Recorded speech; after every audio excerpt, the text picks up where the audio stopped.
Hey guys, Moose with Cerakote here. Right over here, we got sponge camo. Stay tuned, we'll show you how to do it. Please wear all appropriate PPE while working with Cerakote. Our training rooms have EPA-approved filtration, allowing us to teach students without respirators, so lessons can be heard.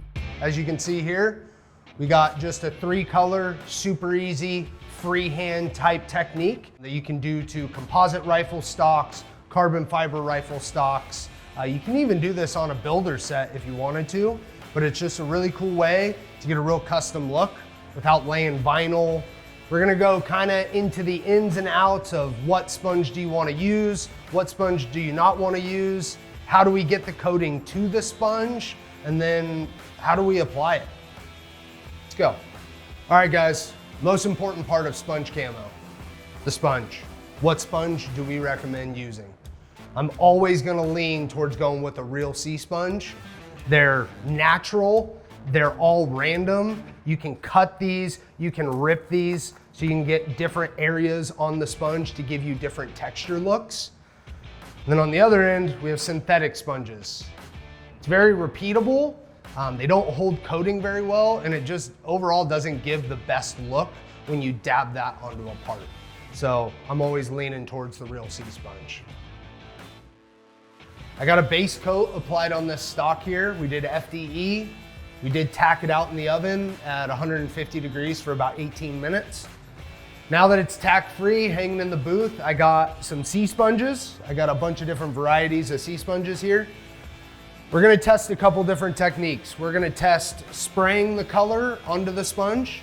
I'm gonna dab them on paper so we can get a good idea of what it's gonna look like before we put it to the part. And then also I have some deli cups here with the same colors of just open coating.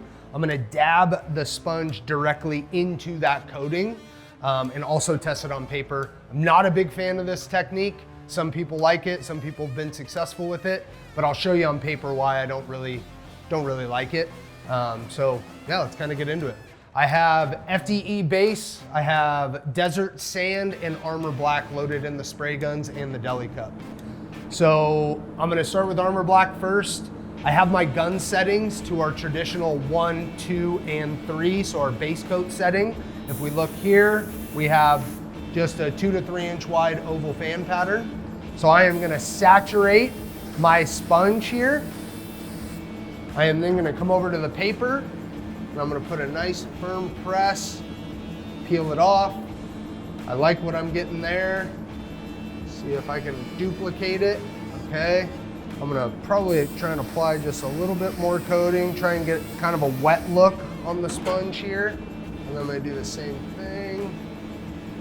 Yeah, I like that. I like that a lot. I'll try it with a different piece, but I will do the dabbing in the open container just so we can see the saturation there. So I'm gonna respray this. I'm gonna put a couple dabs on this part, and then we'll move to a different section of sponge here.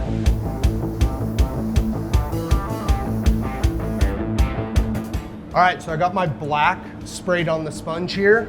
I'm gonna grab it with a different hand.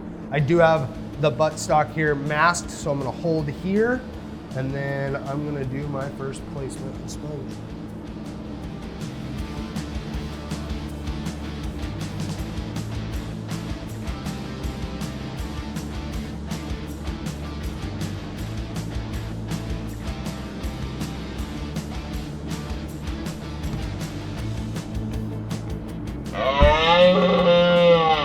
Always smart to wear 2 gloves when you do this. You can take off your top glove, you have a clean glove underneath.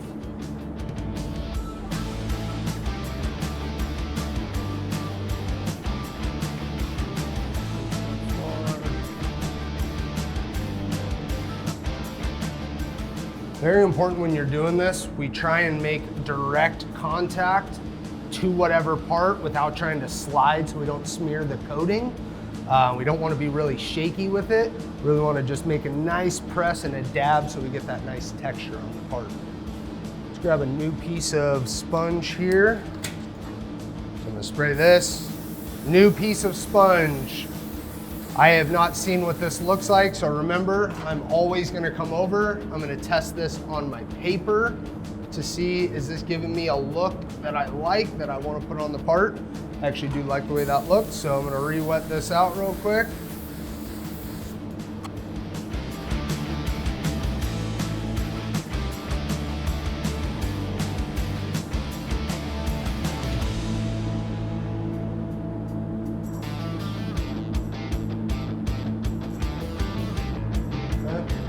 I like that for the black.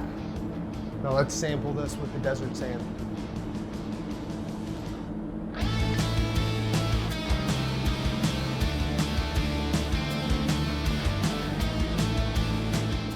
All right, so we're just gonna repeat that process that we did with the black. Spraying the sponge, dabbing it on paper, making sure that we're kind of getting the texture, the look that we're really going for.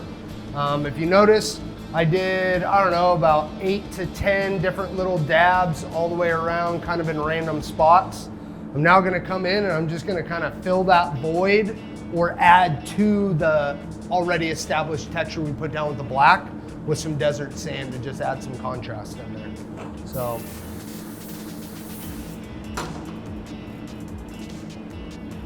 yeah, I like that.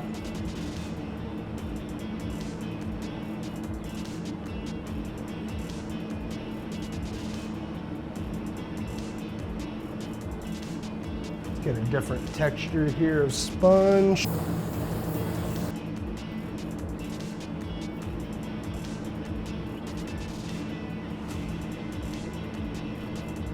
Now on the topic of spraying onto the sponge, or do I dab that sponge into coating? Personally, I think you oversaturate the sponge when you dip it directly into the coating. And you end up having to dab it on a piece of paper like 30 to 40 times to be able to get all that coating off. If you notice, we'll kind of snip it in a little shot of our piece of paper here, but if you do it right after you dip that sponge in, you're gonna get runs and sags because the coating is just so thin that it doesn't have anything really to hold on to. So that's why I really like the technique of spraying onto the sponge, because you can really dial in how much coating and how wet does the sponge get to get the affected look that you want on the part.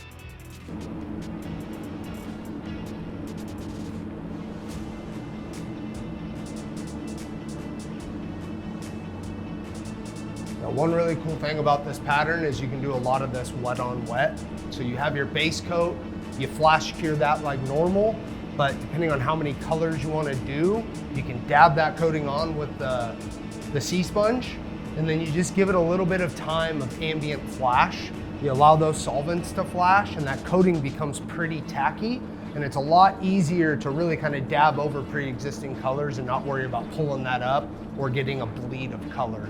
So a lot of times that we do this, it's usually flash cure your base, and then your sponge colors go relatively quick because it's all one right after another, and then you can throw it into the oven to fully cure all at once.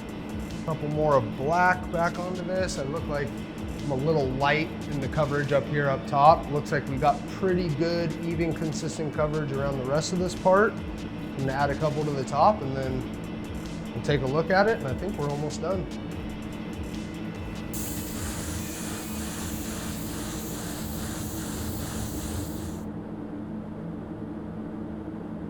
And dab.